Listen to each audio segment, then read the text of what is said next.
Good day guys! 1-4 Moto here. Ngayong araw ay magpapalit tayo ng clutch cable. Tingnan nyo naman po ito guys. Malapit na siyang maputol. At hirap na rin magkambyo-kambyo kasi sobrang higpit na. So tara na, ayusin na natin ang Dominar 400 natin. Unang-una sa lahat ay tanggalin muna natin to. Nasa clutch lever nya. Yan, yung cable na yan, tatanggalin natin para mahugot natin yung nasa baba. Pagkatapos nyan, kuha lang tayo ng 12mm wrench and 14 para ma-unscrew natin yan. Yan, nakalak lang kasi yan. Then, luwagan lang natin. Tapos, itulak lang natin tong cable na to dito. Tapos, hugutin natin sa baba ng dahan-dahan para hindi natin masira yung ibang cable. Ayan. Then, hugutin natin to gamit ang Phillips screw. Yan. Para makuha mo siya at ma-release ang cable. Yun.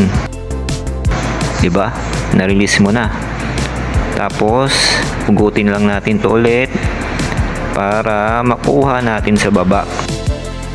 Tapos, ito naman, i-twist lang natin konti para ma-release. Then, hugot-hugot lang ulit.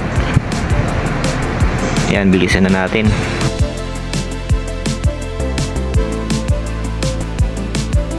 Ayan guys, tignan nyo naman, sobrang stiff na at talagang mababali na to. 3 years na kasi siya, hindi napalitan. Tapon na natin, ito na lang ang bagong clutch cable. So, papasok mo lang ulit kung anong ginawa mong tanggal kanina.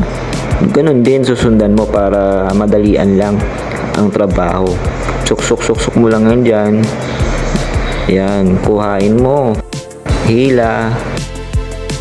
Then, pagtapos yan, sa kabila naman. Dun, sa ilalim yan. Madali lang naman gawin guys. Hila-hila ka lang, suksok, diba? O, yan. Ayan na ang clutch cable natin.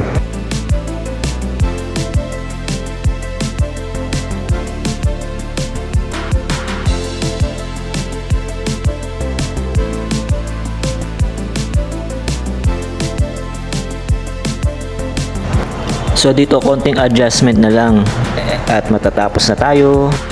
Nahihila na siya at sobrang smooth na ng clutch niya. Pagtapos natin i-adjust, okay na to. Gawa na ang Dominar 400 natin. Salamat sa panonood nyo guys ha. Sa susunod ulit na video. Ayan na siya. Salamat.